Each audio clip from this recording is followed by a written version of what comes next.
It's Sunday, it's tea time, let's start the stream.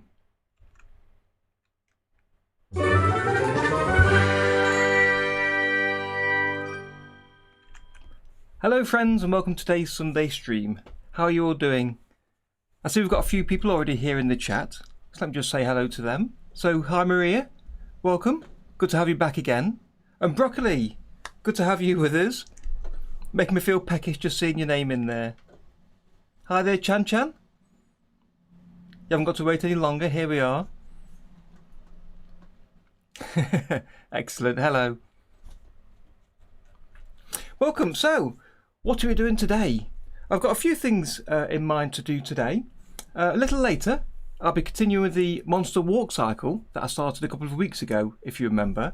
We got so far through that doing the basic steps for the twisting and turning monster. So I'm looking forward to working on that. I'll be answering a question that arrived on my Discord this morning about using effects, specifically the transparency effect. So I'll be putting together a quick demo of how you do that and how you can use the effects. Of course, I'll be answering any of your questions as we go through the next hour or two. So do pop them in the chat as you think about them. Hello there, hi Maria. So first things first, just to let you know, I'm streaming on Twitch and on YouTube, so choose your favourite site and join me there. And the whole stream will be recorded and available later on YouTube, so if you can't stay for the full hour or two, then you can always pop back later and re-watch it. And I'll also put some timestamps in the description, so you can jump to the section that you're interested in. You can follow me on my socials, so I'm available on Facebook and on Twitter. And on those two sites I share my videos, other people's videos, news about OpenToons, Tahoma 2D and animation in general. So do follow me there to keep up to date. And if you want to support the channel, you can help me out by buying me a coffee or a tea. There's a link down in the description below on YouTube if you want to do that. There's also links to some other ways you can help support the channel. Sword of God, is the transparency effect equal to light table? No, not really. It's to affect a single column to fade in the drawings on the column to give like a ghost effect. So we'll take a look at that in a little while. It's nice to see the comments are coming through from both Twitch and from YouTube. Earlier on they weren't coming through, so that's good. So I can see all of your comments coming on here. Broccoli, working on a new video and watching the stream at the same time. Excellent. I hope you're going to share that video with the rest of us when it's completed. Look forward to seeing that. And same goes for anybody else. If you're working on any animation or art while you're watching the stream, do share it with the rest of us. Over on the Discord server is the best place. And again, you can find a link to the Discord server down in the description. So it'd be great to see you over there. Hi there, Amar. Welcome to the stream. Good to have you with us. What are you working on today? I saw you've been working on Sculptober for quite a while. I saw some of the sculptures you made shared with us in the Discords. So Maria used the transparency twice recently. One to act as a curtain to the scene and one to fade in characters in a GIF for the friends play. Excellent. And how did you find the effect? Was it easy to add? I know some people have difficulty with some of the effects. Although at their root they're quite simple and straightforward to use, but they can take a little getting used to. 3 more sculpts to do, Amar. Okay.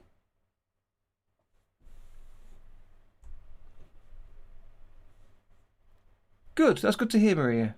Yes, I find the effects really, really useful to use and to throw into your animations, just to add a little bit of extra zip to them. So yes, Amar, then you get to the comics and animation stuff. I think for me, I'm more interested in that side of what you do, the comics and animation work. And please do keep sharing over on the Discord as you produce and work through them, because I know there's people over there that enjoy seeing them as well. So that'd be good to see.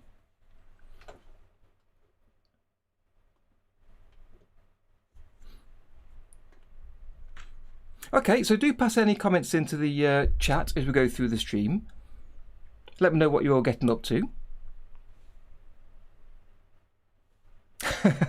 Yes, that's right. You did say you was going to do a walk or run cycle or two, but when you get time, that's fine. But it'd be great to see them when you do get them. Just to see how you put them together, how they look, and be interesting to find out how long it took you to complete them.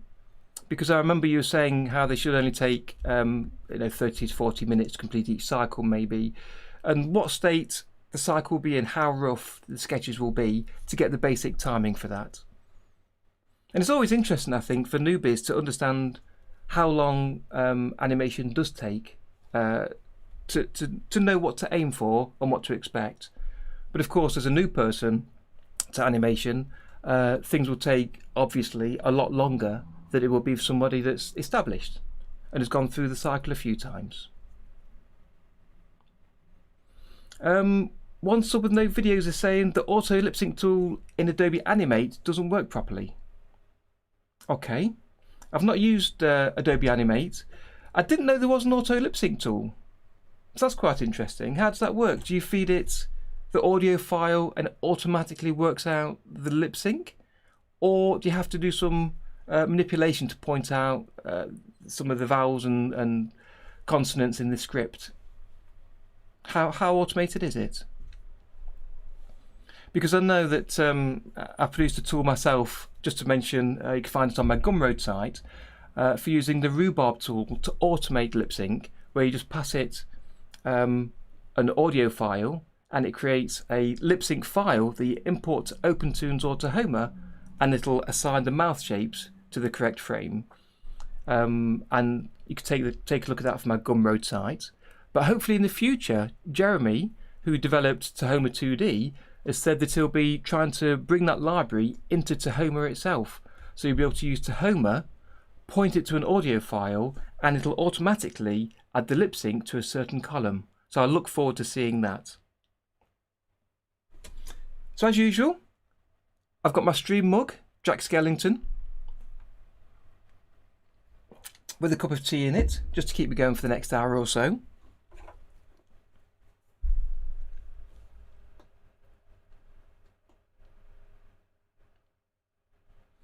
You just put in what mouth go with what sounds, and then presumably does it work out what sounds are on what frame, or do you have to do that to work through the animation? Because in the past, when Adobe Animate was Flash, I did use the keyframe caddy to be able to assign the mouth easily to the frames.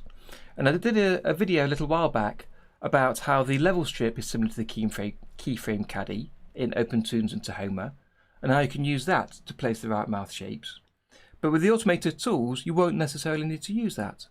So you can do if you like, it's your choice. But Adobe Animate, I imagine, would push more towards that, more towards automated tools, because that's what people expect from animation software these days.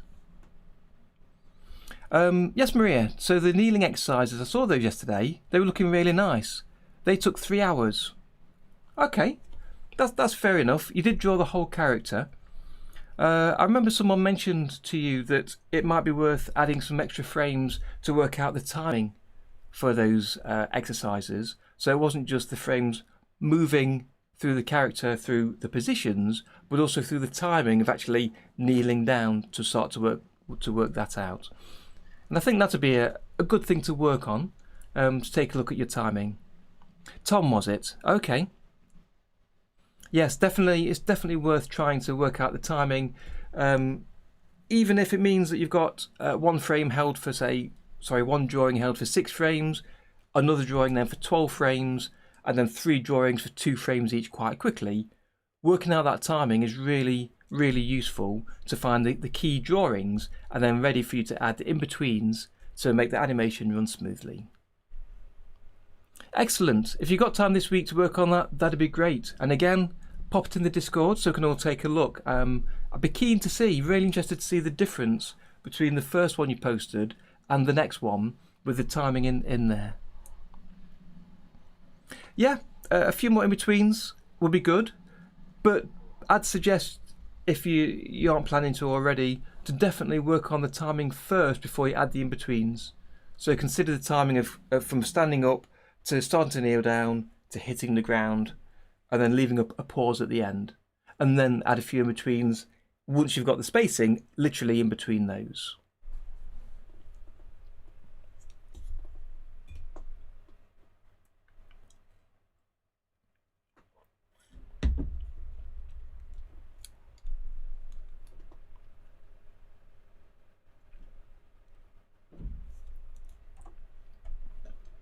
So I'm just having a quick check on the chat.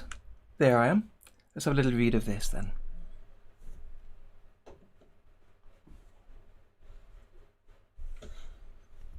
So yes, later on we'll be taking a little look, as I said, at the walk cycle of the monster. I'm not sure how far I plan to take that animation, but I do remember that I didn't quite complete the basics of what I wanted to do. So for instance, for the monster, I wanted to add a tail to help emphasize the twisting and turning during the walk cycle. And I've already got the hips moving, so you can see where the legs join onto the body and then move backwards and forwards. But I'd like to get a tail moving as well, to sort of swish a little bit as he walks, and possibly to add a little, to add the ink lines over the top to draw him a bit neater than what he is at the minute.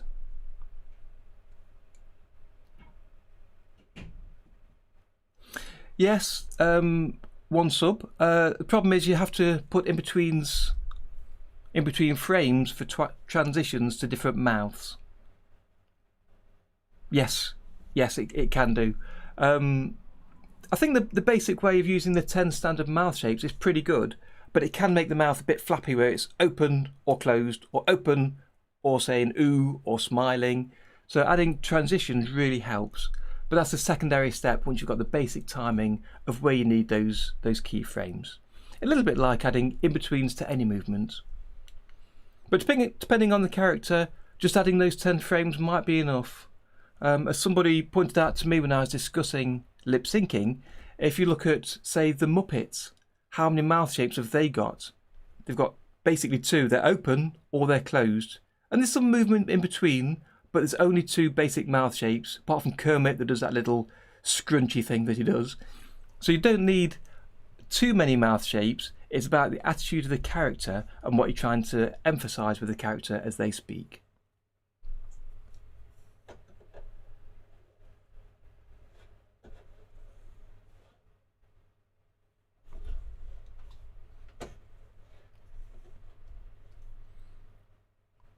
Okay, so I think we've got everyone here.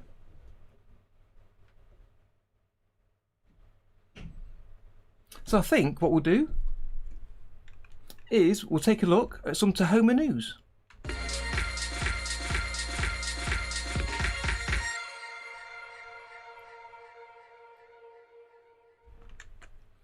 Okay then, so the news for today, the main piece of news is that Tahoma 1.1 final version is now out. So I told you about the beta a couple of weeks ago, and I shared the video from Jeremy where he went through some of the options.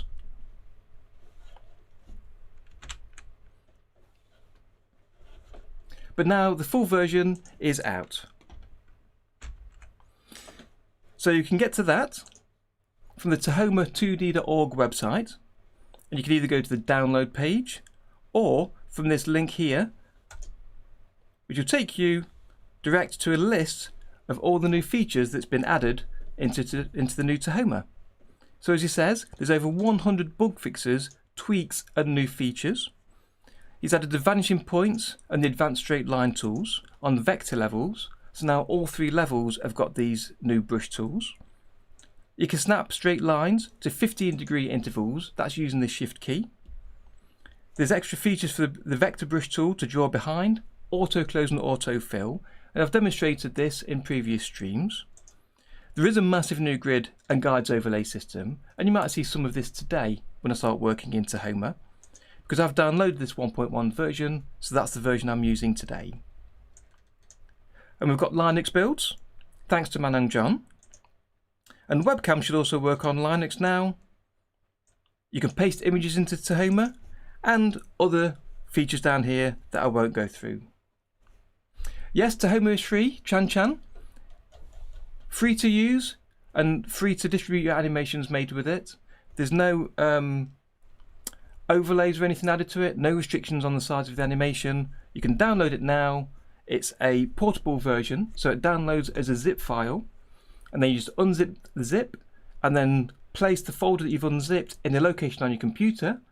And I'd recommend not putting it in program files, because I know some people have had issues in program files directory, but just put it anywhere else. Then inside there, just double click the executable.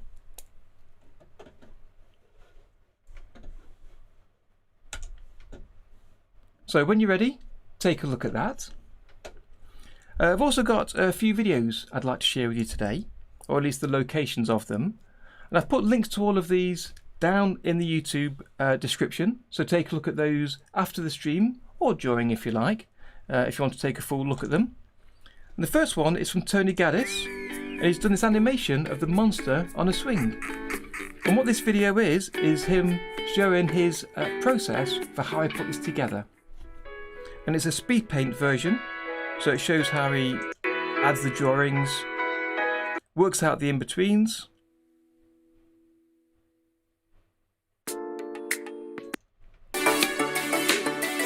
and how he adds the monsters later as he swings through all of the frames.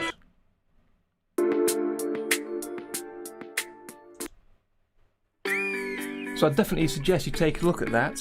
He's using OpenTunes for this, I believe, rather than Tahoma, but it's the same principle and virtually the same program and techniques that you'd use. So do take a look at this if you get a chance. It's a great little animation, and he's always making animations of these little monsters, and I'm a big fan, and that's one reason why I was working on the walk cycle that I'm working on later on today. So take a look at that. I'd also like to share this video that was sent to me from somebody from the Discord server who's called Lachko. So thank you for sending this through. And it's a great music video that he's made with OpenTunes.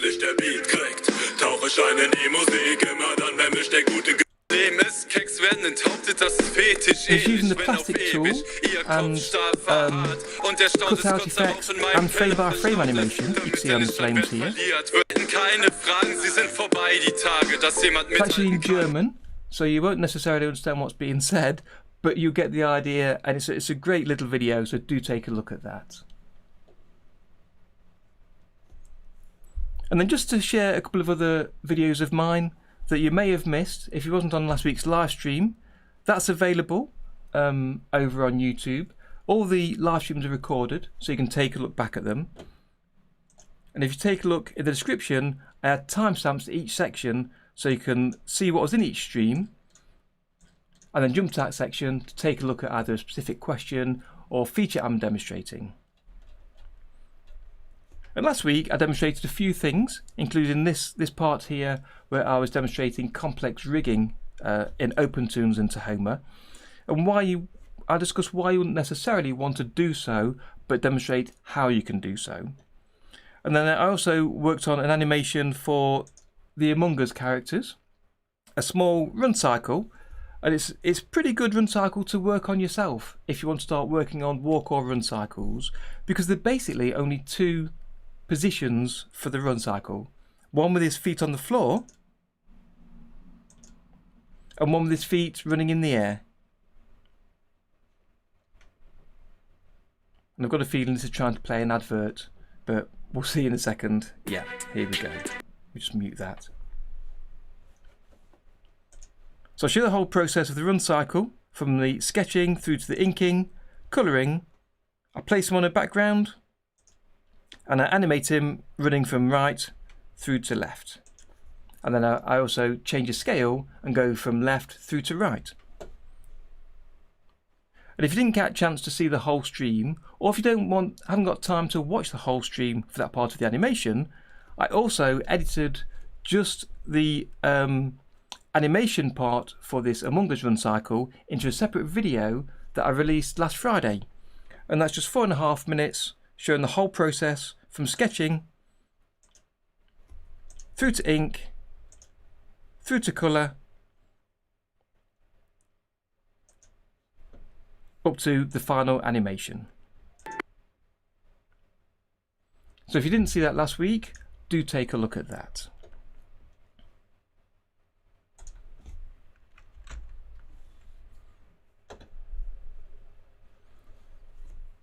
So take a quick look at the chat. So Chan Chan said he's going to download it. So that's great. I think you'll enjoy it. I have got a couple of videos, introduction videos for getting started with Tahoma. And what I'll do is I'll add a link to one of those down in the description. And that's from a news video from about 2 months ago, where I showed how to download it, unpack it, run it for the first time, and how to set up, run and render your first animation. So after the stream, I'll add that down in the description, so do take a look. Terrific, thank you, good to see you. I'm about to take a look at the question that you posed earlier. Glad you could pop by.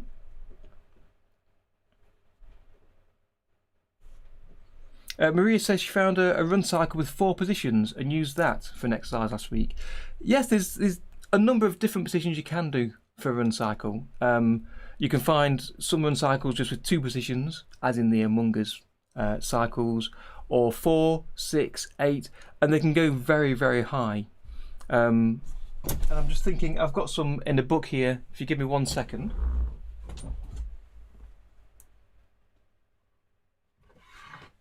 I think was it the Preston Blair book?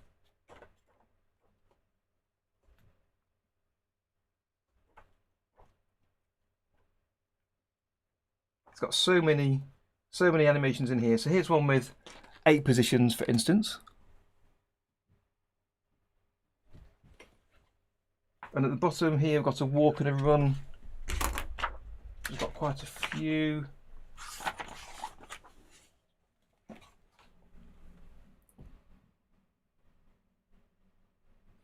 And that's in this Preston Blair book. I've mentioned it before.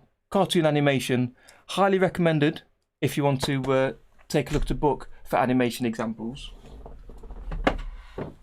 But yes, there's many different styles of doing a walk and run cycle, so it's worth taking a look at all of them, as many as you can, and practicing with them.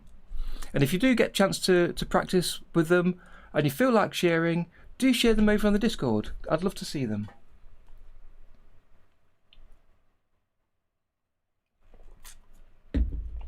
Yes, the Animator's Toolkit also has plenty in there, so that's obviously a great book to look at. Okay, so shall we take a look at Terrific's question from earlier today? I know you've already got the answer for it, but I thought it'd be an interesting exercise to work through and something to take a look at. And the question was, is there a way of fading in some frames of animation from transparent opacity to medium opacity and keeping them all at medium opacity and then fading them back out to transparent, like in an example that he shared a video for? It's a great question, I thought, not just to discuss transparency, but also the idea of going to medium transparency. Ordinarily, when people ask about transparency effects, they work from a transparent image coming through to full clarity, or starting with this full image, then being made transparent to disappear. Whereas this question is about going to a medium opacity, almost like a ghost type of effect. And it's basically the same way of working with it, but it's worth taking a look at to see how you set it up. So I thought I'd do that using the animation from last week as a basic guide. So I've got the animation here. If I just hit play and turn to the camera view, so you can see the character run off to the left at the front, and then move to the back and run to the right.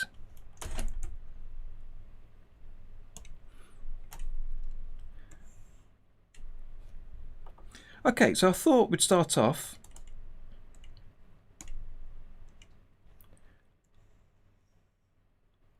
we could start with a single image first. So I'll copy that drawing, which is drawing number 1, and I'll paste it in a new column. So let's insert a new column above this. So insert above, paste it on frame 1. I'll then hide the column of the character running, and we'll extend this drawing out for 2 seconds. Okay, I'll make that the end of the animation by setting a stop marker. And then we'll go to the effects room, switch to the effects schematic by pressing the button at the bottom right till you can see the effects word there. And the column is called column 4, so let's rename it to something a little bit clearer. So we'll call it character. So that's this column here. So I have to move those out of the way. So the effect we want to add is the transparency effect.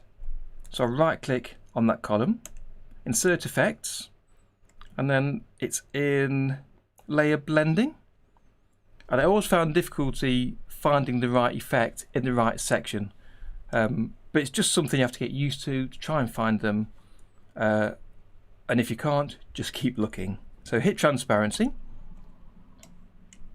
Okay, so if I double click on that node, and then I get a dialog popping up, which appeared on a separate screen, so I'll bring that here. And it starts off with the intensity of 50. Well, on frame 1, you want to add a key with the character fully transparent. So that's 100, because the numbers for the intensity move from 0 to 100. And you can drag the slider to see those values there. Yes, I agree, Maria. Hunt and peck, that works as well. And I said to lots of people, don't be afraid of just trying out effects. Do just have a go. If they sound like there might be something you're interested in, similar to the effect that you're after, just add them, have a play, see the effect that comes out of it, and see if it's useful to you. So we want this intensity for the transparency to be 100. That's 100% transparent, i.e. fully transparent. And if I leave it at that, the character column will be transparent for the whole time. We want to add a key to change it over time. You do that by pressing this diamond button here. And that adds a key. And if we want the character to remain transparent for a number of frames, I'll just give it half a second up to frame 12. We want to add another key to keep it at 100. So I'll press that button there.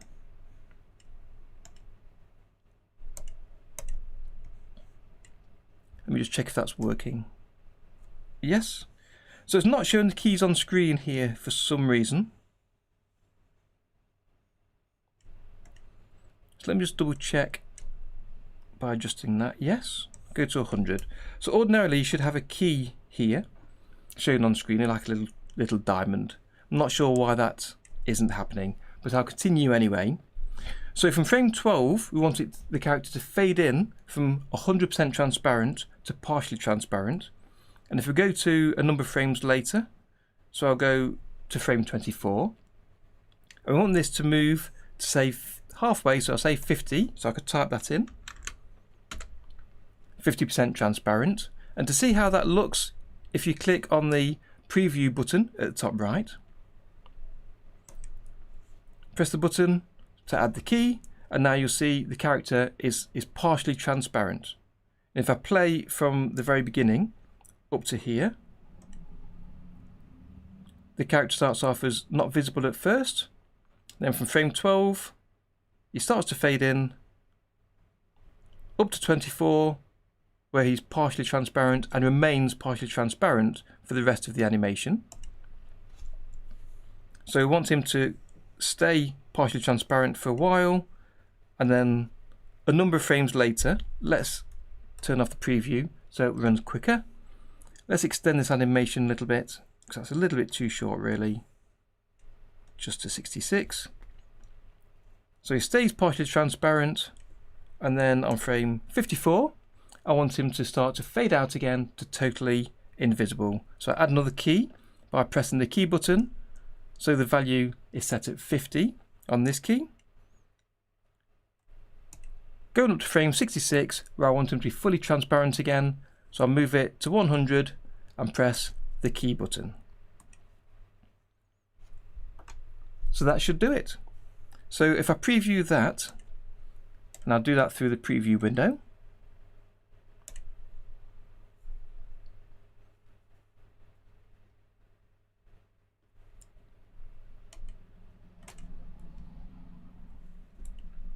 and only installed 1.1 this morning, so there could be 1 or 2 issues that I've not set up yet, or could be actually issues with version 1.1. So that's not appearing to work. So let's try it from the preview options. No, that's not working. So let's just play in the normal window. So rewind to the beginning, turn on preview, and then hit play. So he fades in for a few frames, stays at 50% transparency, and towards the end, he fades out.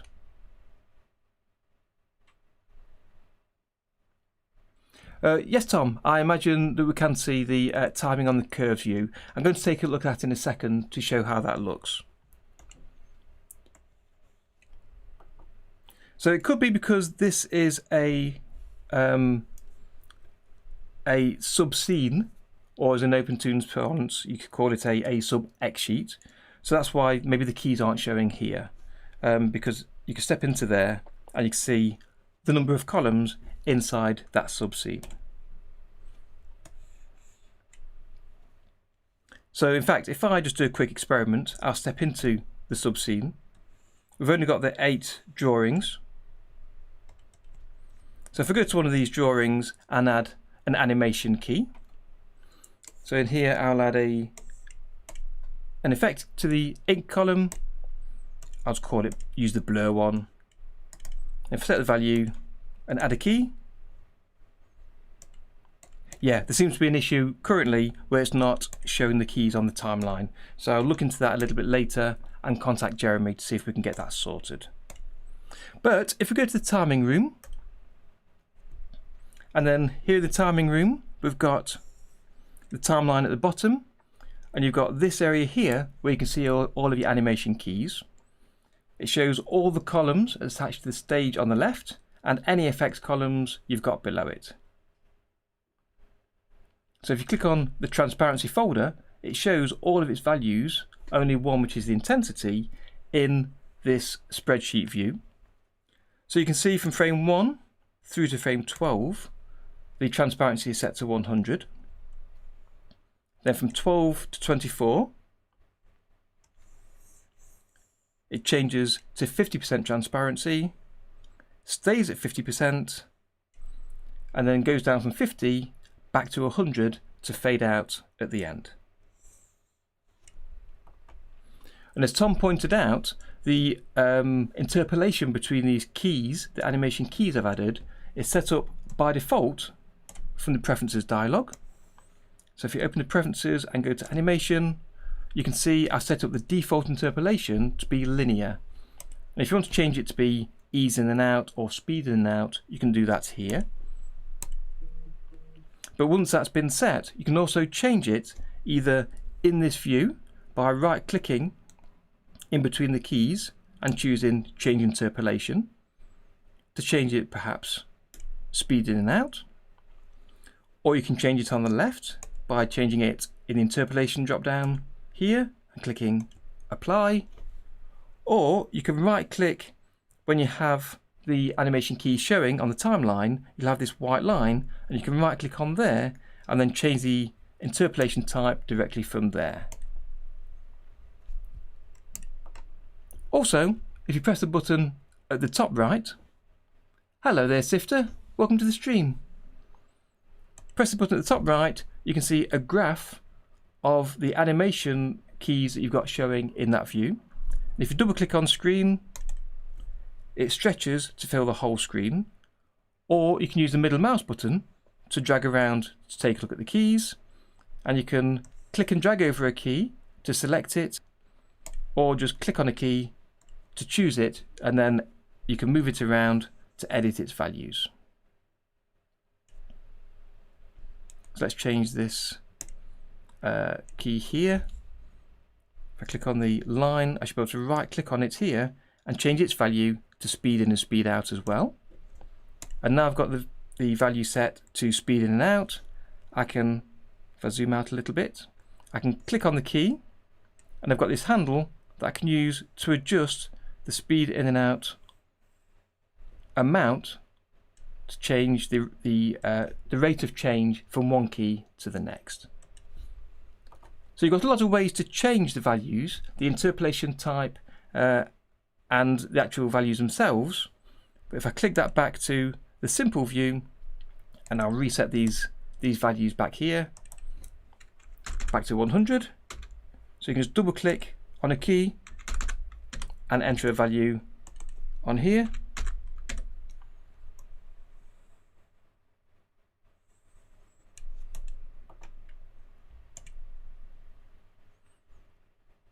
So if I hit play with the preview on,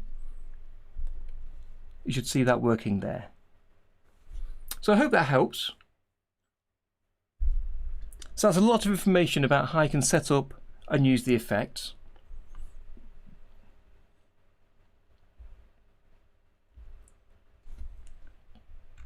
So if anyone's got any questions about this, do drop them over into the chat.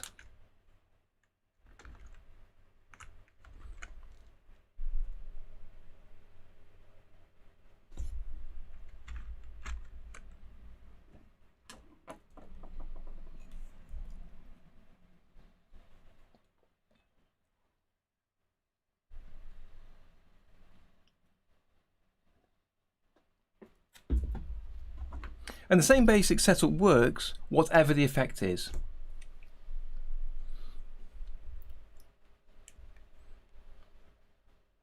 Hello there, Fozine. Welcome to the server.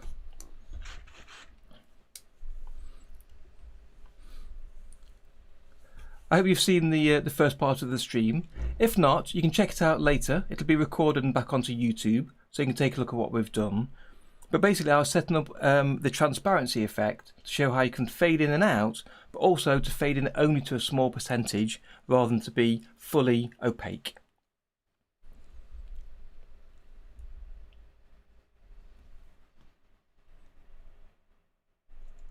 So as I was saying, you can do this with any effect really. The same basic principle applies. But you add the effect on the FX schematic. If you double click the effect node, you can change its values for the column, and you can add a key to have them change at certain frames throughout the animation. And then you can adjust the timing on the timing page in this spreadsheet view or on the graph view.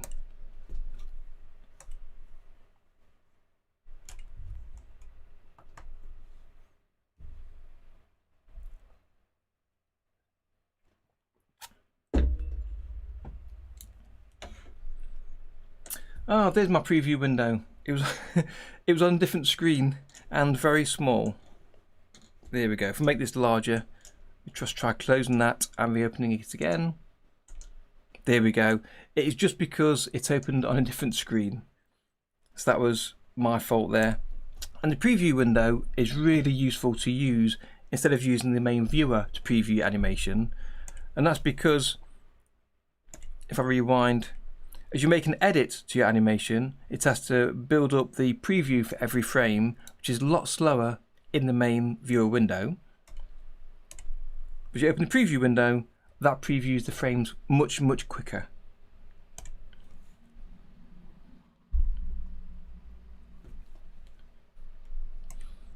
So as I said earlier, the effects that you had applied to the whole column. So it's not about applying an effect to a level, a single drawing level, it's whatever is in that column. So in this instance, I created a column with the same static image, if I turn preview off, the same static image. But if instead of doing that, I'd copied all of the images, so let me delete those images there. And if I repeat those 8 frames up to drawing 67, so go from edit cell numbers, repeat, and up to drawing number 67, and I'll hit repeat.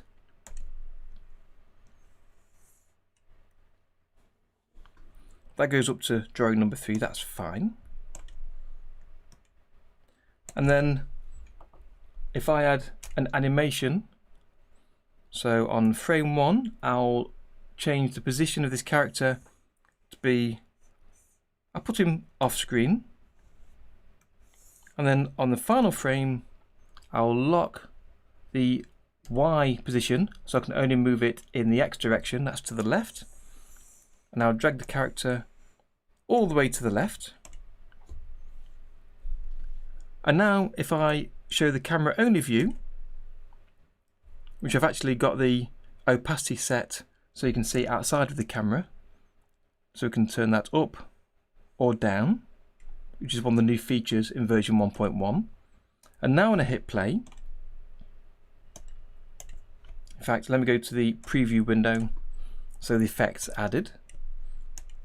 So now if I hit play, the character is running on invisible, the transparency changes 50%, and then it changes back towards the end.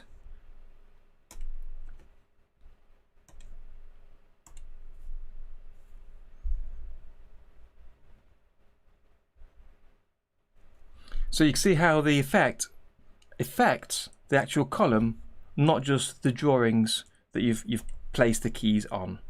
So even though I've got one column here, which is a sub-scene showing multiple columns, multiple drawing levels in it, I could add another drawing level at the end and that would still be affected by this column. And that's because the effect is added to a column, not to a level. So I hope that helps. So if you have any questions, do pop them in the chat. Otherwise I'll continue on to the walk cycle of the monster that I started on.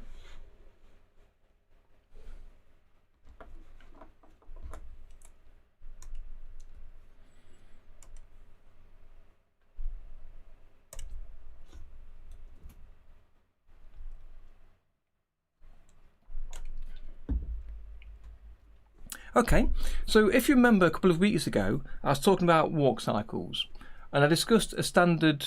Oh, sorry, we've got a question here from Cinnamon Bagel. Oh, you're going to make me hungry with this. Great name, by the way. Do I know if Tahoma will be updated to have multiple projects open like Adobe Animate? As far as I know at the minute, that's not a plan. You can only have one project and one scene open at a time.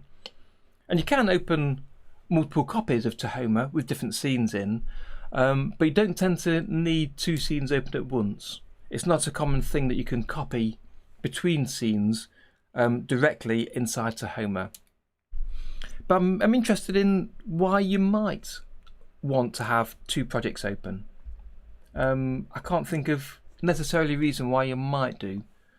So if you could let me know on that, Cinnamon, that'd be interesting to hear.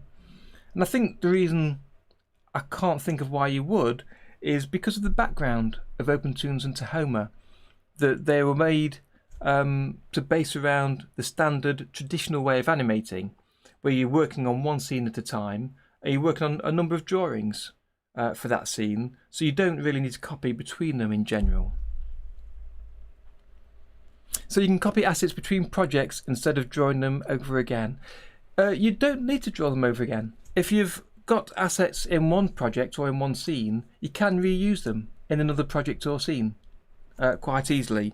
So here, for instance, you can just right click on the timeline and choose load level, and then you can browse to a different project. So if I go back to the walk cycle that we just looked at in Among Us, and then go to the drawings folder, I can choose to add one of the drawings that I've already drawn before. So if I choose the F vector file, and I can choose to either import it into this project or load it from its original location. So you've got two choices, and which you choose affects how you work with the drawings. So if I load it from its original location, that means any edits I make in this project will also affect the first project because it's still in that original location, and that's the file I'm loading in. But if I import it, I'll import it into this project as its own copy. So I'll choose that one. And I'm not sure what this level will be, so let me just, in fact, let me take a look in the level strip. It's probably the best way. In the new panels menu. So that's only showing one blank drawing, so that's not useful, so let me try another one. Try E. I'll import that too. I'll give it a new name because I've already got a file with that name in here. So that's the background from the other project. So that's how you do it. Right click, load level, and you can import it into the current project.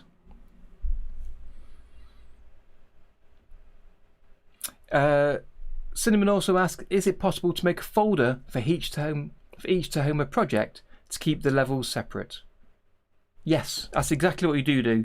When you say Tahoma project, I'm thinking you mean scenes, because each Tahoma project does have its own folder, and then you have a number of scenes for that project inside. I think the best bet, if you want to do that in Tahoma, is to create one scene in each project. So you create a number of projects for each scene, if that makes sense. So create a project and then create one scene in that, and then when you're ready for the next scene, create a different project and a scene in that to keep them totally separate. In OpenToonz, there was the ability when you started a new project,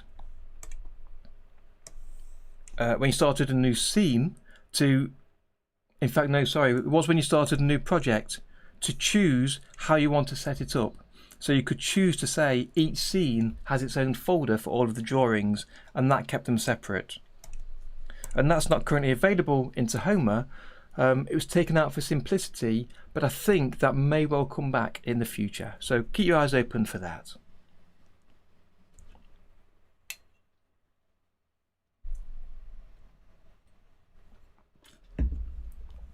But if you're creating a large project that has a number of scenes in it, that you want to create as separate scenes, then organisation of the files is really important to understand where the files are going to be on disk so you can load them in. And for instance, a project I started working on a while back that I've left for a while, been quite busy with other things, but I will get back to it, is my Futurama project.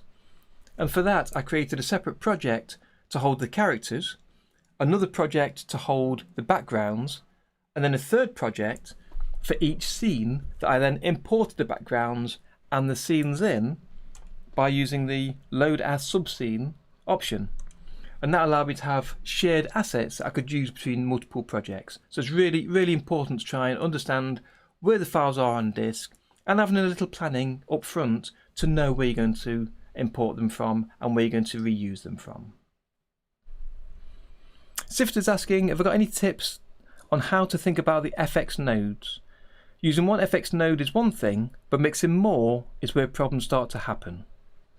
And I don't know which order to arrange nodes and how to mix them together. That's a great question, Sifter. I think really it's the node structure and the node direction. So if I reload the last project,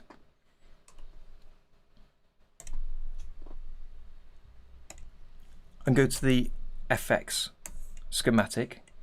So here, if I turn on the preview, to where the characters a little bit faded in. Let's have a little bit of a play with this just to take a look and experiment with it. So the transparency, if I double click it in the right place, there we go. And again the dialogue's off screen. So the transparency I've got set as 50. If I put to 0, so the character is fully visible, and this can take a reload, so I'll regenerate the frame preview here. In fact, I need to add a key, don't I? There we go. So the character is now has zero transparency, so it's not transparent at all. And you're thinking about, what if I want to add another node here? In fact, let me add some transparency to make use of this node. So we'll go back to 50. And I'll make sure I add a key so you can see them transparent. Supposing you want to add, say, a glow to this. And you can right click on the transparency node and insert another node. So in the light, yep, the light section is the glow option. So we'll add a glow. And you can see already the character preview has changed, and I'll use the previous node as the source for that so we can see the character here. And you can see a change in how the character looks because there's some glowing effects already added to the character. So you can see the difference. And you was asking about the order of the nodes and how to add multiple nodes and which order to put them in, where to put them, and it can get confusing. And the best way to think about it is going from one node to the next and only thinking about one node to the next at a time. So here's the character drawing, and the output of that is just going to be the drawing of the character, and that goes in as source to the transparency, and the transparency affects the drawing of the character and gives you a partially transparent character. So then we go to the glow node. So if you consider just the glow node, all you need to think about is that one node of it receives a partially transparent character that it then applies a glow to and sends it out. So if you think about it one node at a time and consider what that needs to do, most of the time that's perfectly fine. So you don't need to worry about the order. So you could choose to make the character glow first and then be transparent. And if we did that, let's just change the order on screen. You don't need to change the order on screen of the position of the nodes, obviously. It's these connections. So if the character drawing went into the glow light and into the source, and that creates a glow, as you can see on screen, and then the output of the glow can go into the transparency, and the output of the transparency, which is 50% transparency, goes to the scene. And this should give you the same output, I believe. I can't think why it should be different. And it doesn't really matter in this case, because you're just taking the character drawing and you're making it glow by considering this node. And then you're considering, well, the output of that glow, we want transparent. So we put it through the transparency node and then to the scene. So the order doesn't matter in this case, but sometimes the order will be important, especially if you're using a matte effect or a matte type of effect. And that's because a matte can determine where the drawing appears. And let me give you a quick example of that. If I add another level here, and I'll use this as a matte. So if I go back to the 2D room and quickly do, say, a rectangle that's filled, and I'll cover half of this character, and the colour is totally unimportant, so I'll make it blue just so it stands out and we can recognise it. And if I go to the FX room,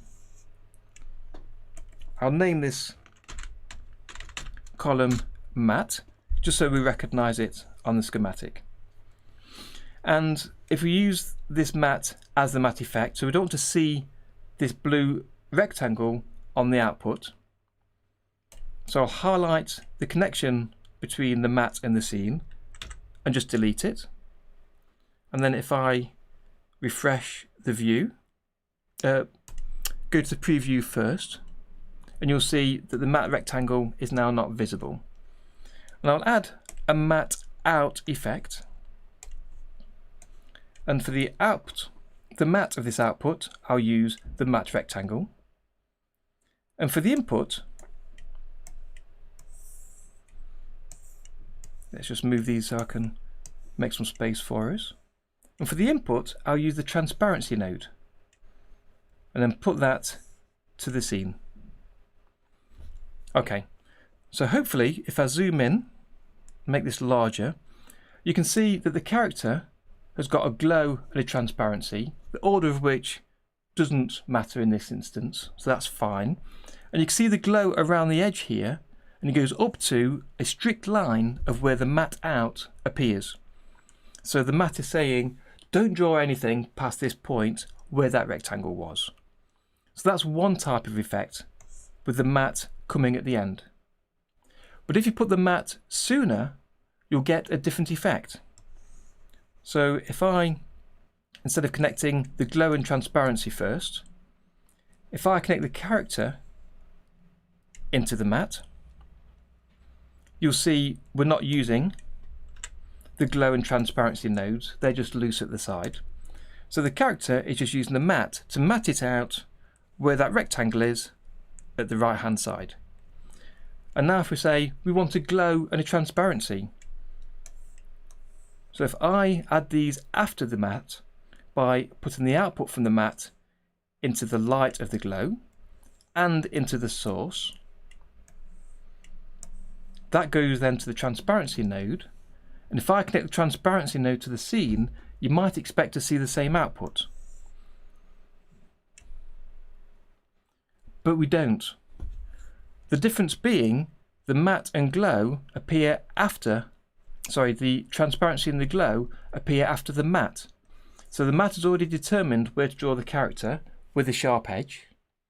And then that half drawing that we've got is then put in as the input to the glow and to the transparency, and they're applied on that drawing, which means that the glow doesn't just appear at the top and the left, it also appears at the right hand side, so it goes outside of where the matte area is.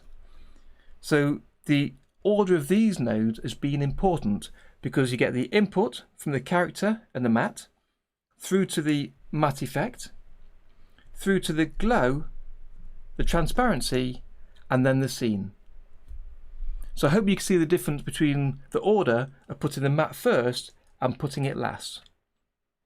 So if you need a character that's glowing behind something, maybe you want, say, a brick wall to the side of the character. If they're behind it, the glow won't be in front of the bricks. You want it to cut off sharply. But if the character is standing in front of something and the matte is there to cut off the character, but you still want the glow around the side, then you want to add it, the glow and transparency, after the matte. As you say, I agree, Tom and Maria, the effect looks better in this instance. It just depends on the location of the character and what you want the effect to be. As I say, the glow's here, but if you've got a background with a brick wall at the side of them, you may not necessarily want to see that glow at the side. So it's kind of important to understand the order of these and why the order makes a difference. And that's because the output of a node on the left, whether it be a column node or an effect, comes into the input of the next node, and that produces an output, and that goes to the input of the next. So you've got to consider them chained one to the next. So I hope that makes some sense.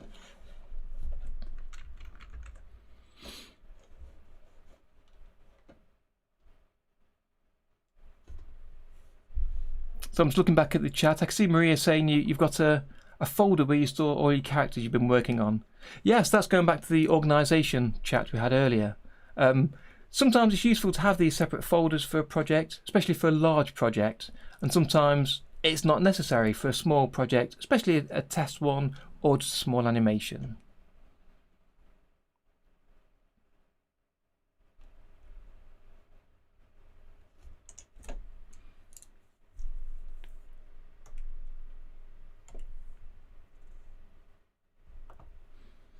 Yeah, so I hope that helps with the effects and how one node can affect another. But as I do say so many times, please just have a play. Don't be afraid of creating a new effect, using a new effect and seeing how it looks. So let's add a blur, for instance. And you might think, let's see how it looks with a blur in there. So we'll put a blur after the glow, before the transparency. And then adjust the values of it.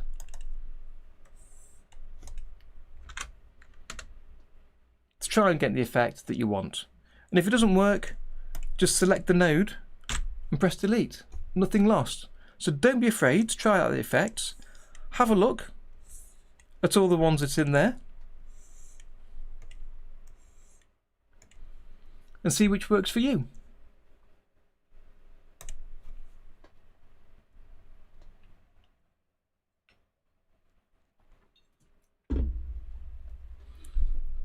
Hi there, Lee Axolotl. Apologies for butchering your name. I struggle with it every time, but I think it's Lee. Is it Lie? Axolotl? Axolotti? Anyway, hi. Welcome to the stream. If you've got any questions about OpenToonz or Tahoma or anybody else, drop them in the chat and we'll try and cover them today. I'm happy to cover any area of the programs, so don't be afraid to ask. If you've got any questions that you've been wondering about for a while, or something you work around and wonder if there's an easy way to do it, then do let me know.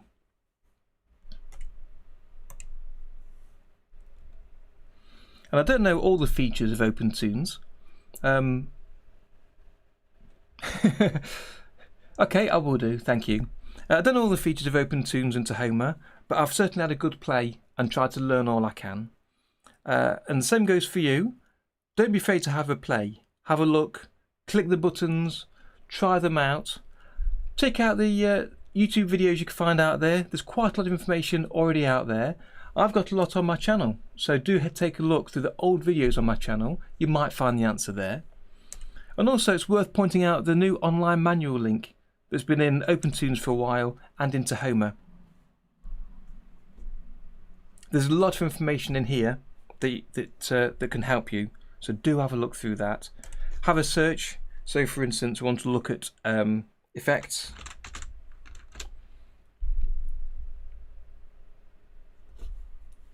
And have a little read and just pick up a few tips now and again as you're working on a project to understand how things work.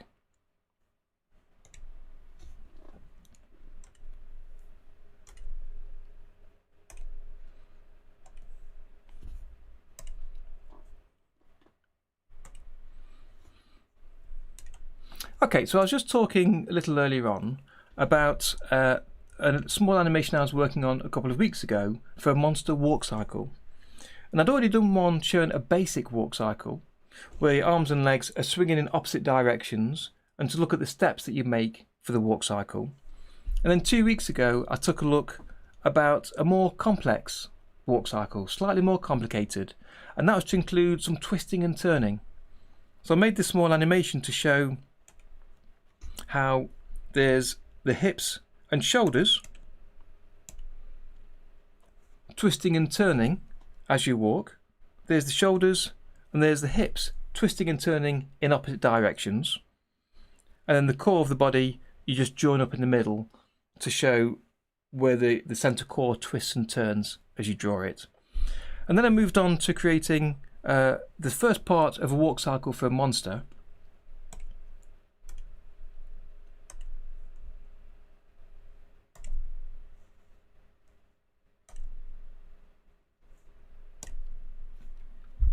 Just to try and show how the hips move, twisting left and right, and you can see the leg moving forwards and backwards nearest to us.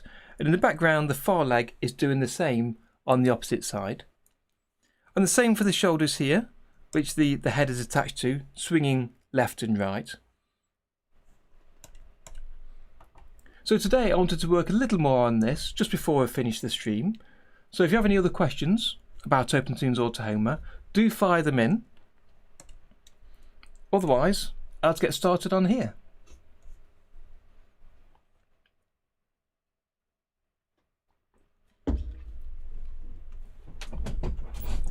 And as I said earlier, if you're working on any art or animation while we're on the stream, or just for fun in your own time, then do share them in the Discord, because I really enjoy seeing what you can all do with OpenToonz and Tahoma.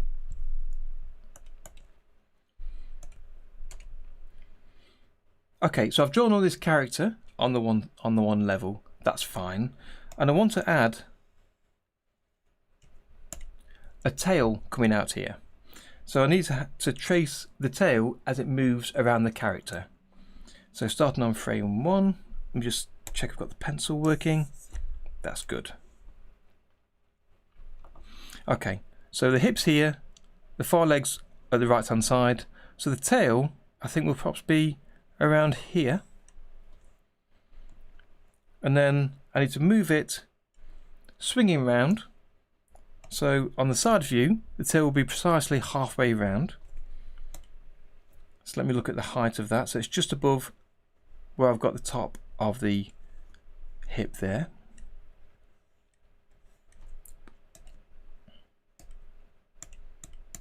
And then in between those, so it goes from here to the back, and the red is the previous drawing, the green is the following drawing. Oops.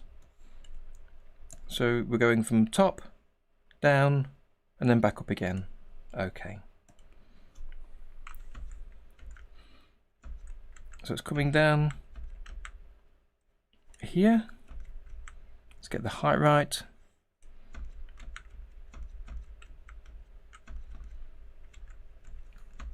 So I'm using the arrow keys to flip between the drawings here.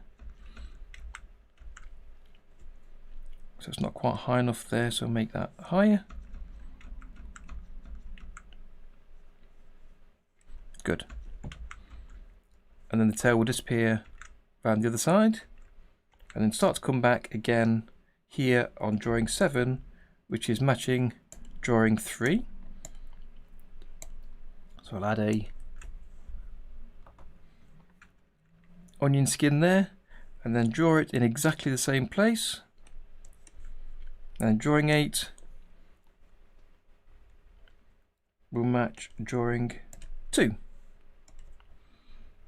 So let's trace over that. Let's see how that looks.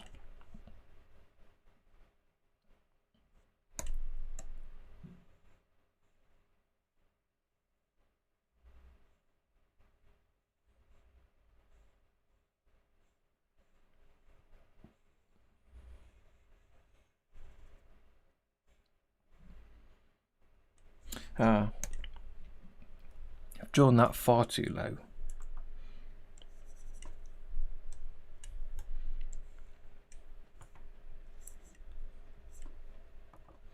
So how are we all doing today?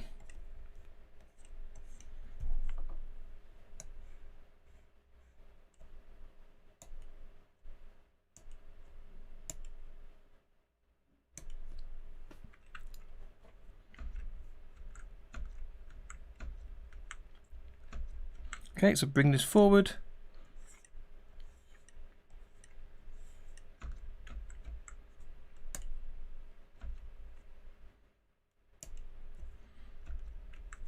You see that. Hi there, Tom. So I mentioned last week I work in one layer or level mostly. I think I've done a tail on a layer above and merge later. Yes, possibly. But this is only a sketch level, of course, so I'd be drawing over this in a neater line later. So quite easily you could use 2 different levels on different columns, and that might be more appropriate. It also means that you can erase a lot easier. So if you make a mistake, you can just quickly erase over the whole image without worrying about the opposite level. But for what I'm doing here, I think I'm comfortable working in the one level, but I do often say to people, work in multiple levels on multiple columns. And that's exactly what I did last week, as you say, when I worked on the Among Us character.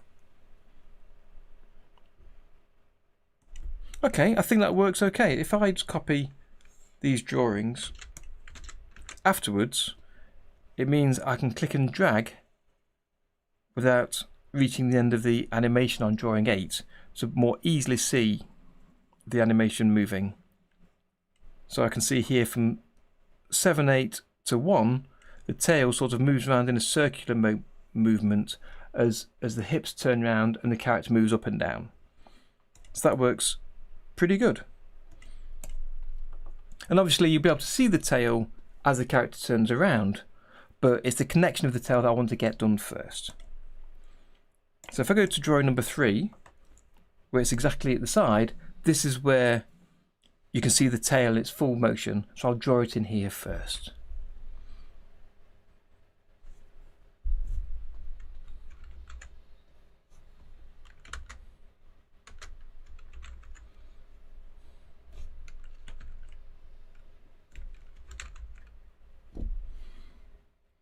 Using 2 different levels also allows mixing a level. It's animated on 2s and on 3s. That's right, yes, you can do obviously different exposures of drawings if it's on a different level. Which also means you can perhaps, if you've got one set of drawings on 2s and you want to start much simpler, you can start on 4s and the image would still be shown across all of those other levels. I think Maria, you're right. It's a hard habit to break out of, to work on a different level. But if you're working on a different, in this instance, a different body part, or a different part of your character in some way on a different level, then the habit isn't really there, because you draw part of one character on one level, then you switch to a different character or part of the character like I'm doing here. So for the tail, I'm drawing that in isolation away from the rest of the body of the monster here. So drawing him on a different level means I'm concentrating just on that one level. So it can be useful on being on different levels. Okay, so for drawing number 3, let's draw this tail. How big are we going to have the tail? I've not decided on this yet, on the layout of the character exactly. So let's, just before I do, if you'll excuse me, I just need a break for 2 seconds and I'll be right back.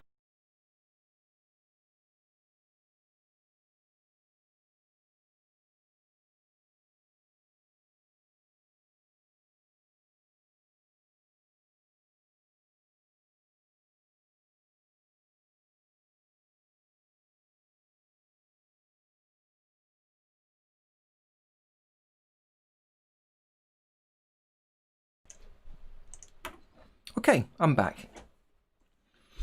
Tall, tapered like dinosaur, or single width like a cat? I'm thinking, Tom, possibly something like this maybe. But I don't know if that's right for this character, or if it should be more like a dinosaur where it's coming out across the back like this. I don't know. I think it depends how much swish I want to give it. I think at this stage I'm intrigued of just getting the tail moving around the character, and once it starts to move, again I could create another level, and then when I retrace the drawing I can change the tail size and position a little bit, but it should still have the same movement. So let me undo that. Let me just try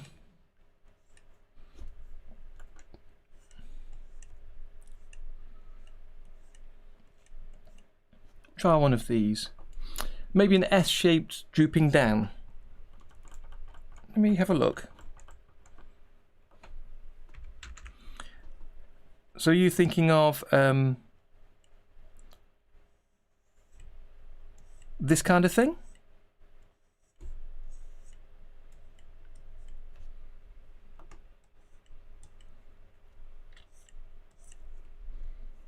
So it's got a bit of a curve to it, so it'll give you the ability to add. Yeah, okay, gives you the ability to add some good shake later. Okay, so that's drawing 3. If you remember, we copied that for drawing 7, I believe, or at least the position. So let's trace over that for now.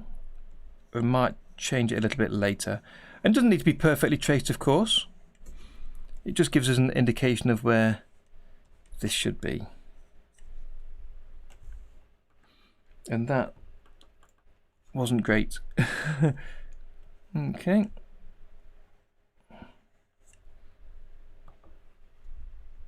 Something like that. Okay.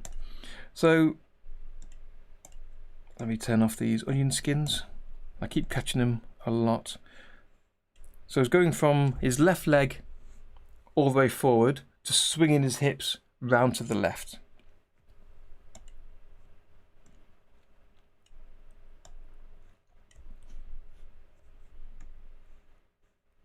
So it's going upwards here.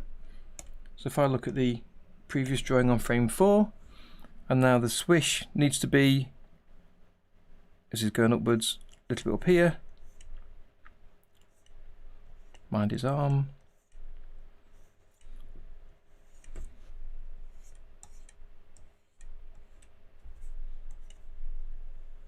maybe like that.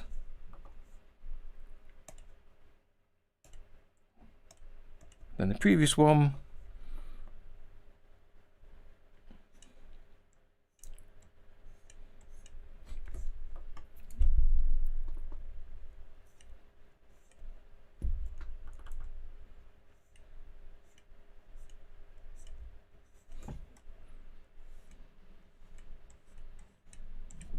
Near to this side.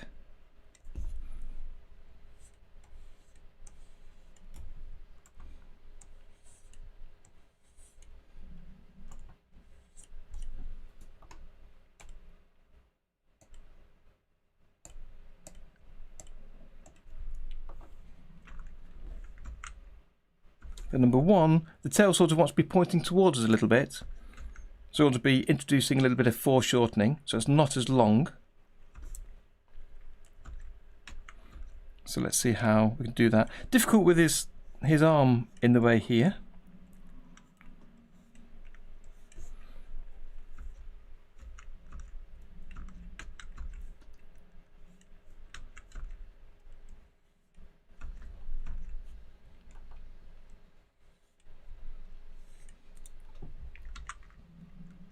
Let's look at the height of that and we'll try there.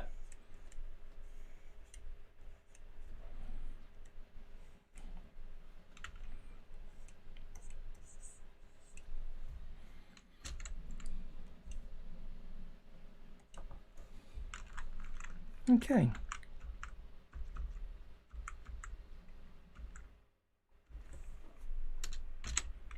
So let's keep that moving out of the way here.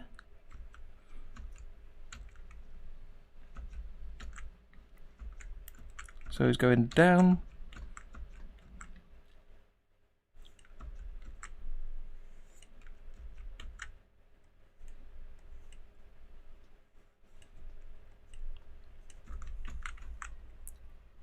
It's all the way to the far side. I'm drawing 6 here. It's coming down again, so lower here.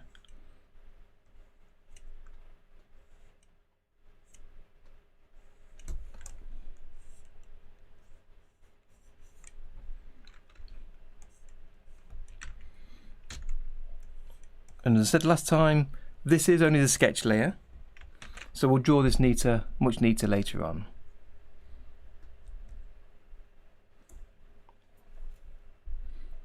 I think you're right, yes, draw through, Tom.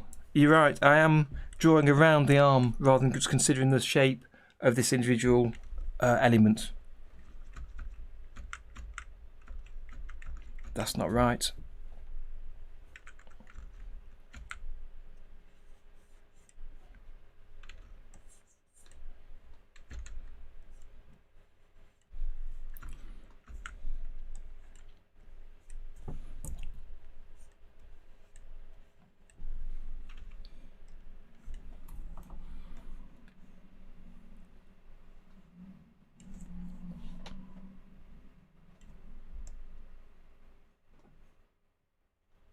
Okay, so drawing 5 is where the tail is the furthest away. So I need to make that the smallest, but I don't like this shape, so let's get rid of this and start again.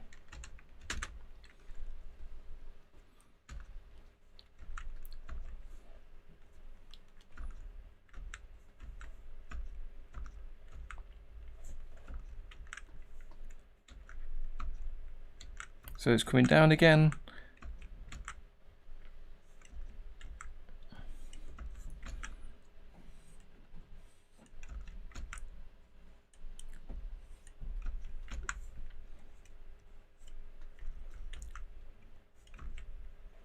I need to move it to the left like it's doing there, that's okay.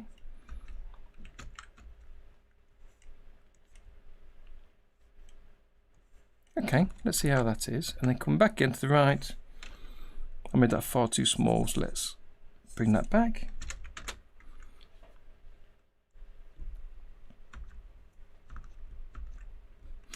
Absolutely right, Tom. And I think this is where draw through helps to think about elements as solid objects. I was too busy thinking about the shape to consider the actual arms. It should be in between both arms, so behind the left arm and in front of the right arm. So let me erase that. So thanks for bringing that up.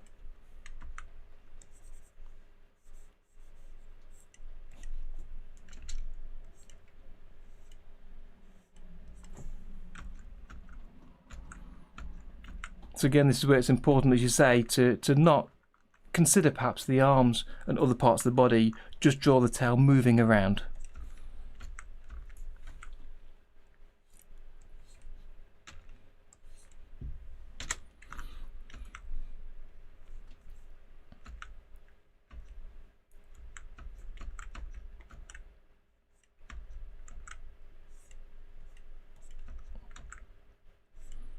So here I'm thinking about the arch of the tail moving backwards to the right as you twist back round to bring it more towards us. So I'm trying to consider that.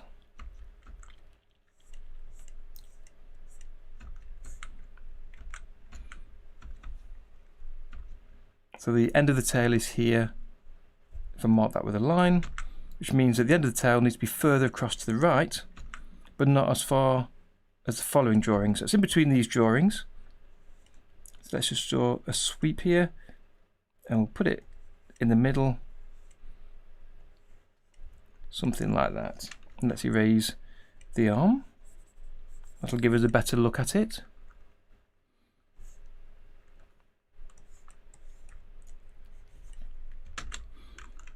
I think, yes, you're right, Maria. When drawing opposite arms and shoulders, draw through lightly and then erase the guidelines. And this is kind of reminds me of a few thoughts I've had recently about drawing. With you mentioning guidelines, that's one of the issues that's come up a lot that I've try and use as much as I can, either the guide options on the ruler here, or to draw guidelines yourself on screen and to follow those to help with drawing and to draw things at in the right perspective or the right scale.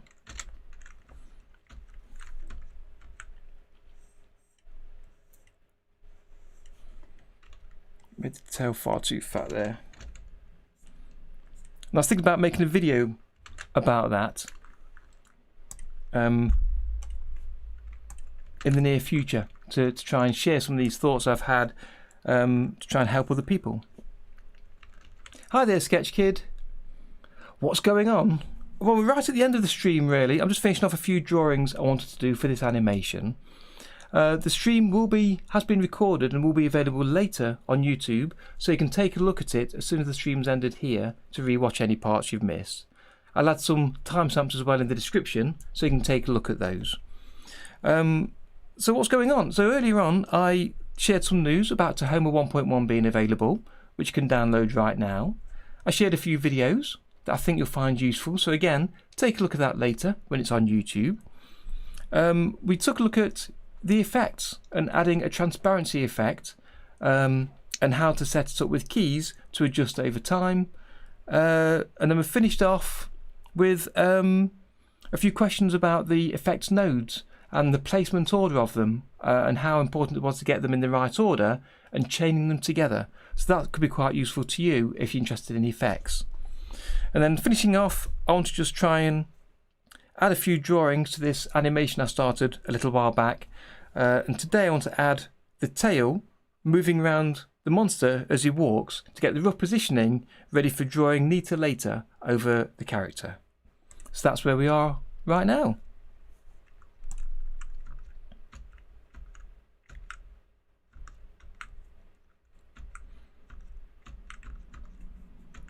So let's just draw this last one in and then we'll see how close it is. So it's moving upwards from the previous.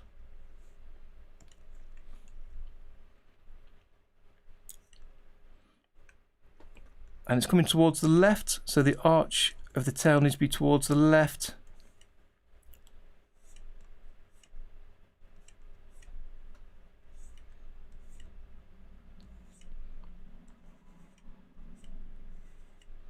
I'm not too concerned about the size of the tail being too accurate or changing size. I'll look at that later. It really is the position that I'm interested in today.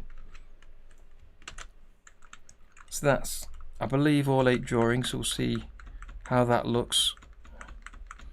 So I've not added a swish into the tail yet, just try and get the rough position of it moving around a little bit. So let's see how that is. Okay, so that's the tail moving around, but it's not quite got that swish that we need to add in. So as it moves from behind towards the front, I need to have it trailing behind, and as it moves back to behind, I need to trail it the opposite way. So I need to take a look at that later. So that could take some time to adjust, so I won't do that right now. But one last thing I want to add is the mouth onto this little monster. So I just want to add that moving around. So we'll add that in, and then we'll call that the end of this stream. Unless you've got any other questions you want to ask, and if so, fire them in and we'll take a look.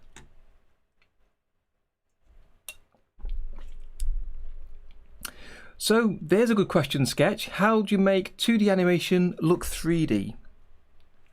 It depends what parts of the animation you want to make look 3D, because there's a few different techniques you can do. Starting off with perhaps parallax, so where you've got the background and the foreground moving at different paces can give you a 3D effect.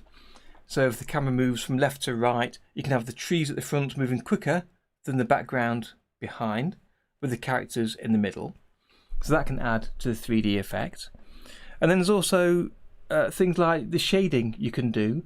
For instance, in what was that film recently, the Santa Claus film, where they added the extra three-dimensional effect shading on, and that was using some features of the software they wrote to do so. But the main question is, why would you want 2D animation to look 3D?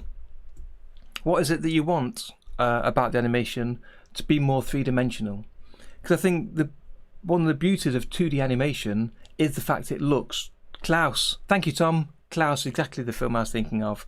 That's got a three-dimensional look to the characters and to the backgrounds because of the colouring and the lighting they've added to it.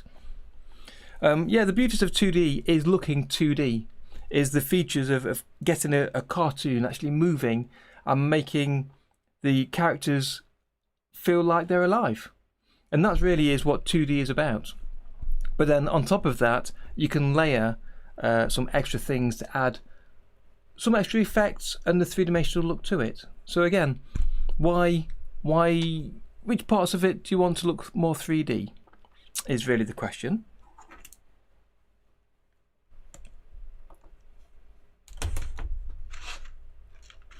Or which films and cartoons do you think look more 3D and have got the effect that you're after?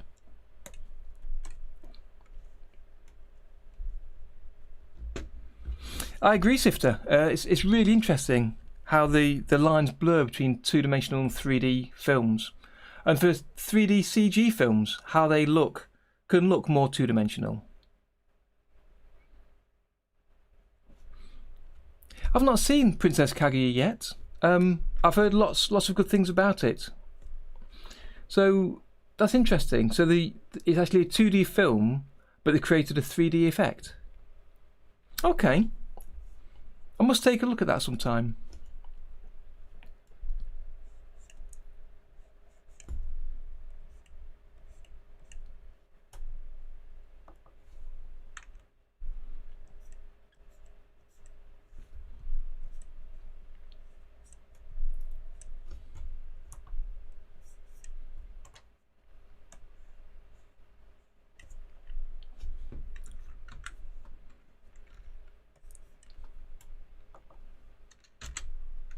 I think I've seen that on Netflix as well as an option, so I might take a look on there.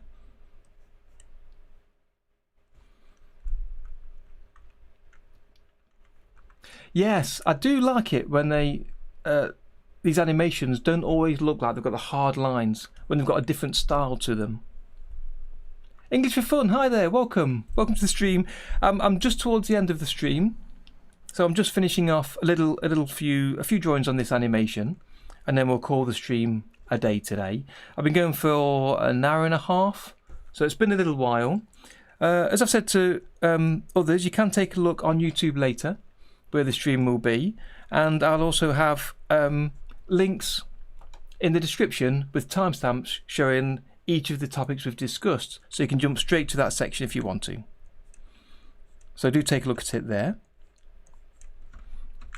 So I just want to add a few extra features to this character while it's in the sketch layer, and then afterwards I'll draw it in neat as an ink line on these 8 drawings and add the in-betweens to get a nice drawing and animation running on 2s.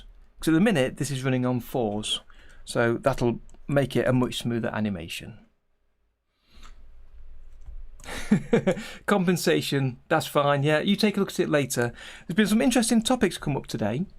I did a demo earlier of using the effects and setting up a transparency effect, and then someone asked a question about chaining nodes together and what difference it can make and what to consider, and that's quite interesting, I think, to consider that. Hi there, Hans, welcome to the stream. I started a bit earlier today. I've had a few people comment that it starts a little bit late in the day for them. So UK time I started at 3 instead of 4.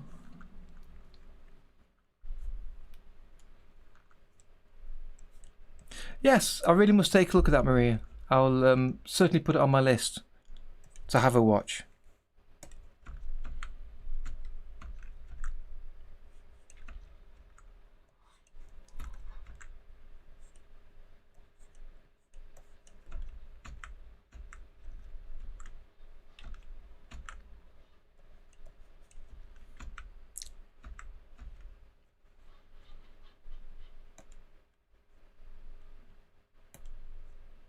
Okay, so I'll just finish off this drawing for the mouth.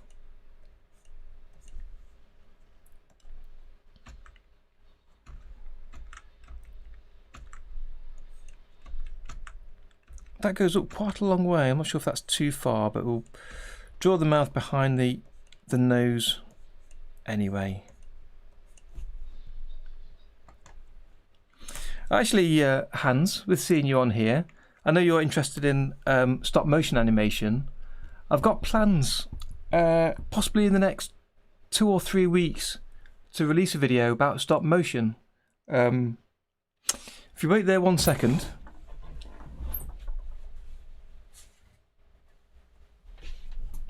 I've started to build a small set that I'll just show you a quick sample of briefly.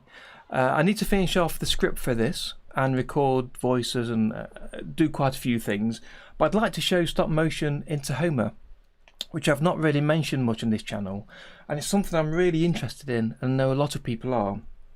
So I've made this little Lego character and his set, and the intention is for this to be a newsreader, so I'm going to have 2 characters in here, and I want to do some stop motion animation and overlay on top of that some hand-drawn animation. So for the characters' faces, I'd like to do some lip sync and some facial expressions in standard animation, and have some overlays on top of that as a new studio, like the bar across the bottom with some news stories and something in the corner, just to see how it goes, and also to demonstrate how you can do stop motion in Tahoma and how easy it is. And I've been trying to get to that video for quite a while, but I'd love to get to that, as I say, hopefully in the next 2 or 3 weeks if we're lucky. Because stop motion in Tahoma is just excellent.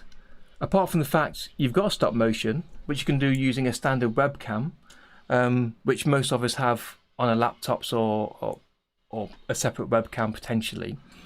But you can mix it with standard animation techniques, with either drawing on top of the stop motion or adding effects, or using some of the tools to help give you a guide for stop motion.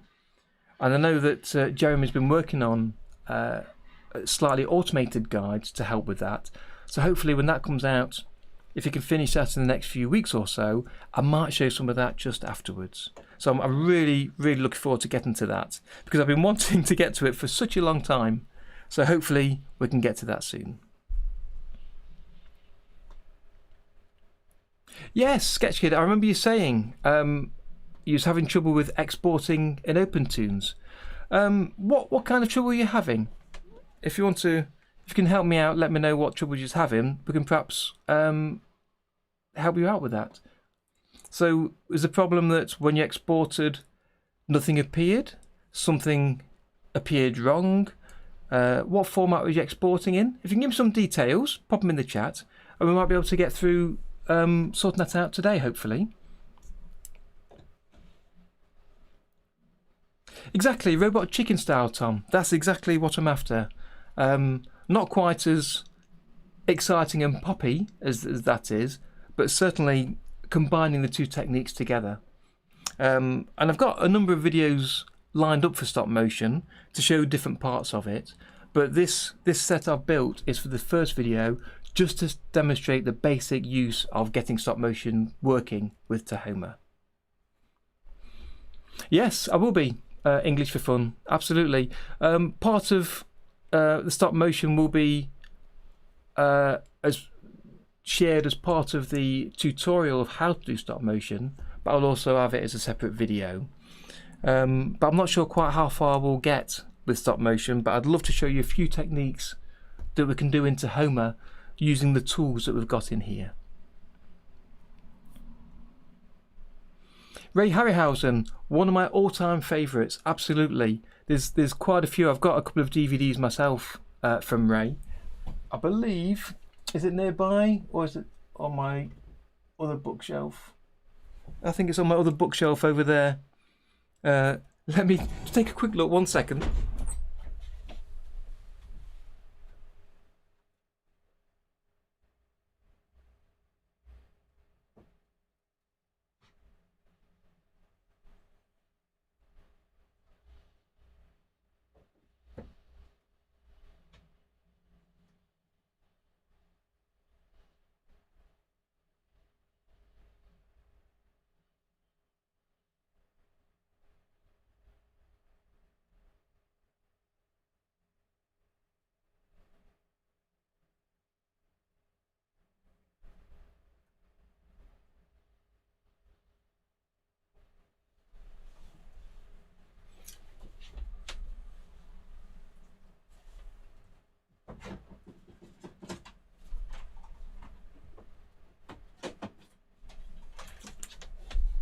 Ah, found it.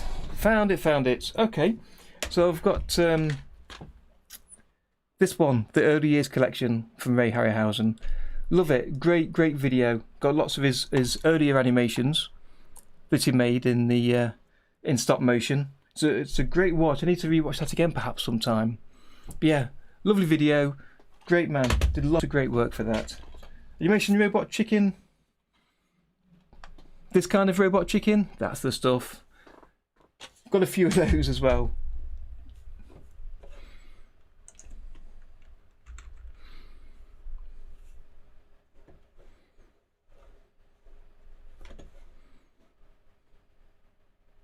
So SketchKid is talking about the rendering issues that you're having.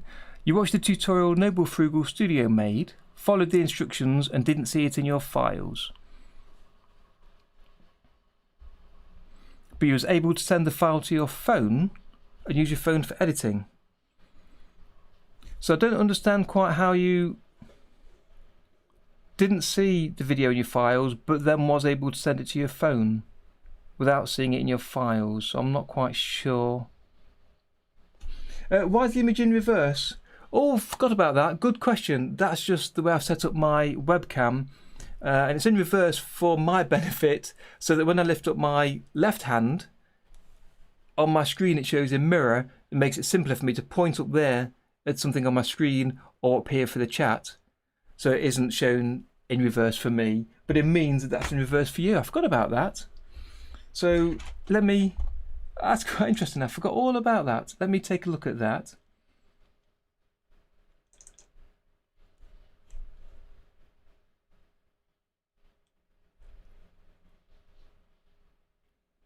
I can't remember where I set that up, but yes, it will be in reverse. Sorry about that. So yeah, the Ray Harryhausen DVD in reverse.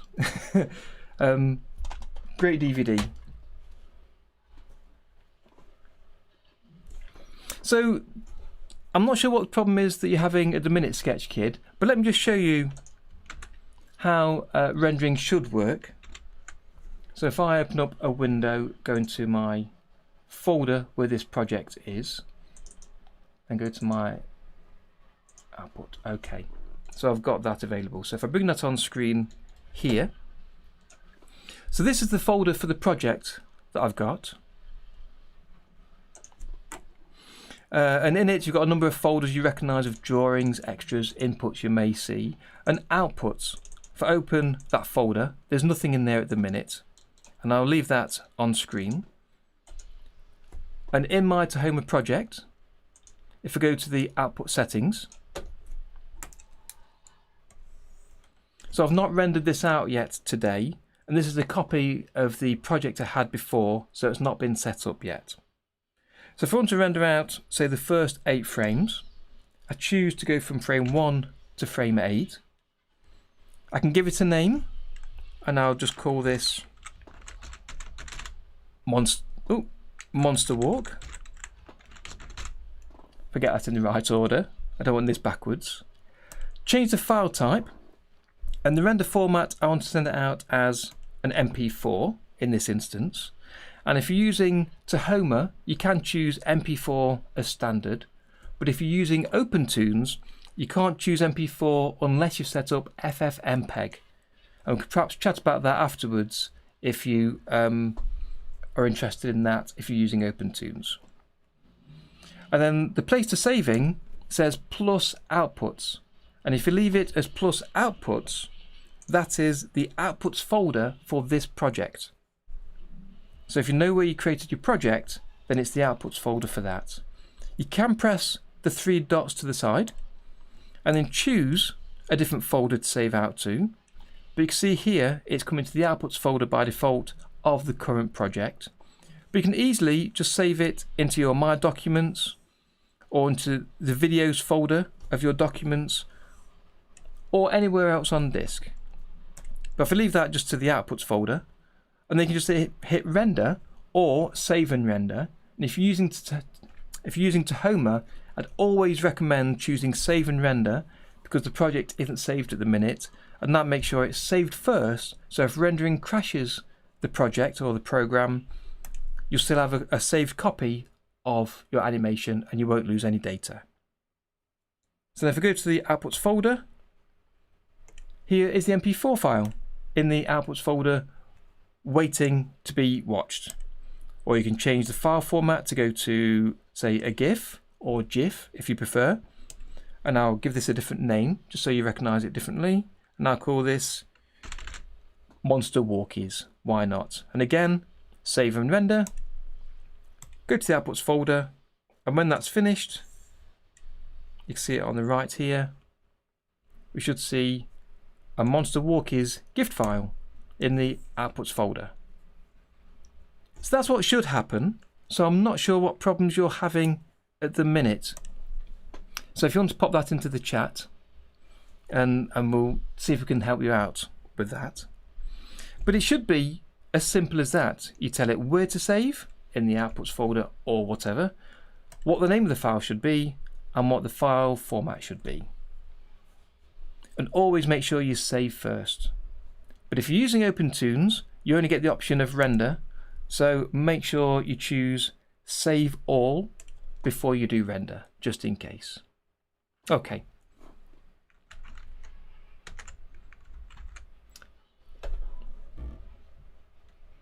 So back to the chat. So Hans, you say you've met Harry Harryhausen? As Maria says, he does seem like a fun guy. He really did. He seemed to enjoy everything he did. And especially working with stop motion. He would have loved Tahoma, I think, to know that everybody in the public can get behind stop motion and make their own stop motion. I agree, Hans. It is really the most versatile animation program. You can do so many different types of animation, apart from 3D CG animation, of course. But mixing standard 2D animation with stop motion is just fantastic. I've done some experiments already and I love it. It's really, really good, so I can't wait to get those videos out.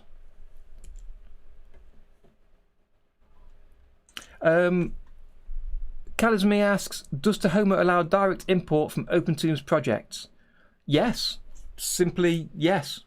If you've been working in OpenToonz already and you want to try out Tahoma, then you can just simply load the project, because the thing that you load is actually a scene, not a project.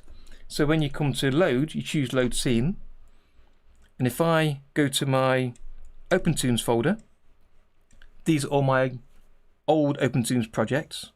So you could simply go to one of them, my Future Armor projects. If I go to episode 1, scenes, and there's all of my scenes, which are Toonz files, and it's the same format that you use in Tahoma as OpenToonz. So I could simply just open one of those,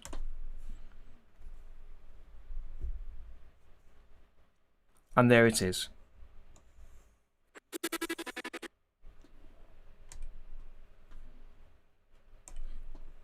But if you're planning to load an OpenToonz project file into Tahoma, you want to consider if you might want to go back to OpenToonz.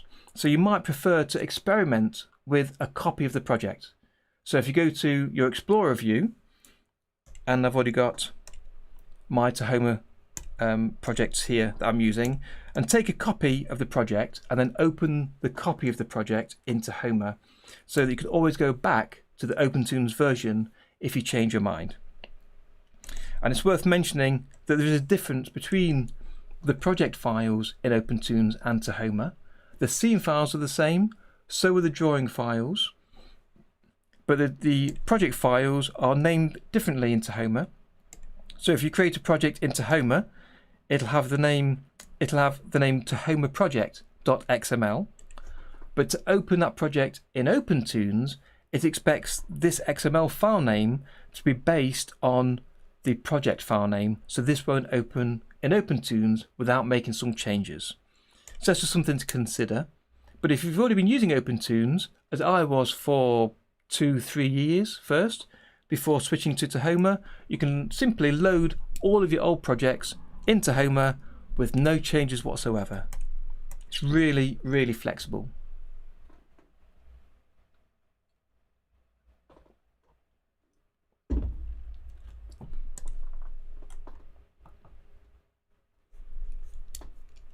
No problem, Colours May. So Sketch, do you have any more questions about rendering or anything you'd like clearing up?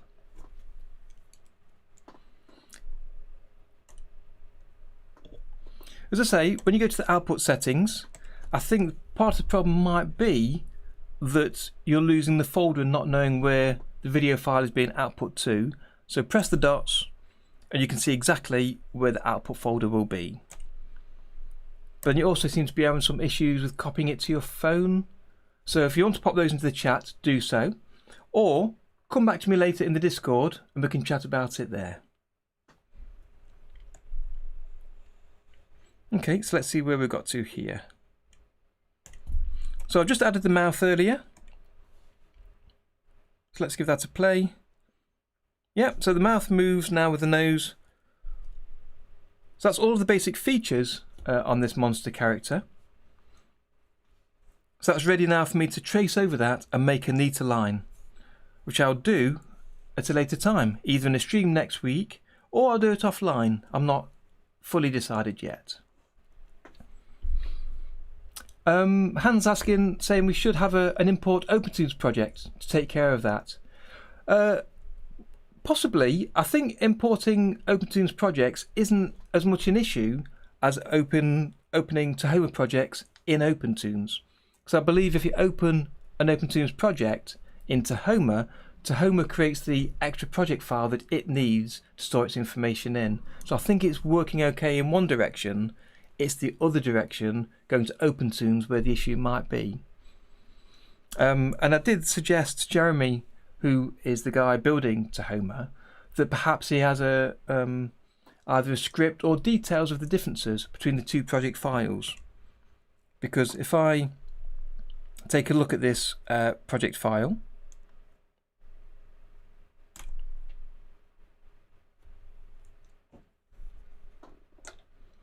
so it contains the folders of where each of the asset types are stored, and then details about the scene, and also other details, I believe, that have been added for this specific Tahoma project file to do with I'm trying to remember what it is now. There's something that we store. It's the brush settings for each level.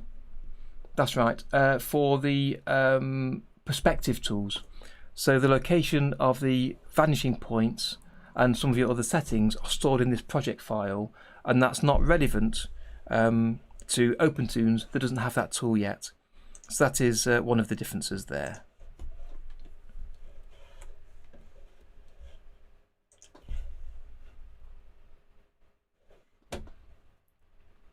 Okay, so I think I'll leave this monster character here, and I'll come back to him later. I'm not sure exactly what next week's stream will be on. I've got a few thoughts in mind, either continue with this character that I've got here, or I might start on another project I have lined up.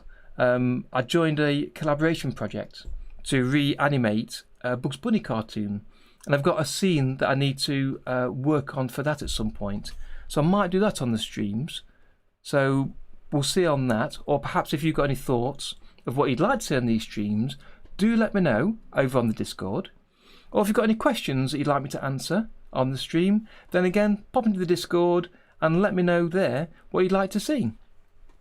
Because sometimes it's easier to be asked the question in advance and I can prepare something to show the answer, especially if it's related to effects or the plastic tool or building a project in advance.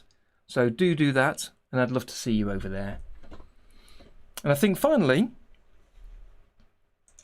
all I'd like to do now before I go is to share a small picture of the thumbnail for my video for next week's YouTube, just to give you a hint of what I'm working on and what you'll see next.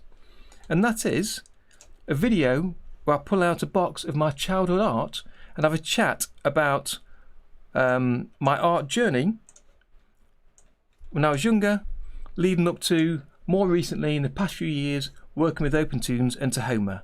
So that could be an interesting video for you to watch next week. So I hope you've enjoyed today's stream.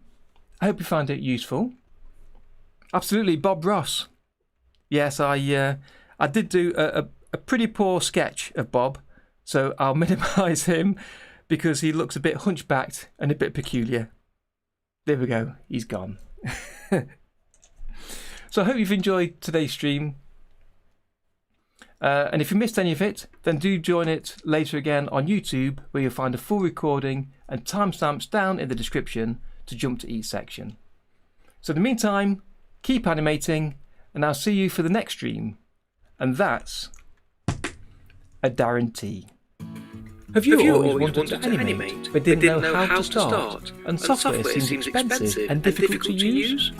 Well, with OpenToonz, it's free, powerful, and once you know how, it's easy to use. And it's my mission to get you animating with it today. Hi, my name's Darren, and I've been teaching OpenToonz for the past 3 years, showing thousands of students just like you how easy it is to animate with, and cutting through the jargon to show that anyone can animate with it. And by the end of the course, you'll be able to animate traditionally using OpenToonz. And the course is designed for students brand new to OpenToonz, as well as those new to animation. So take a look at the free lessons I've offered below, and then why not sign up and join me animating traditionally with OpenToonz.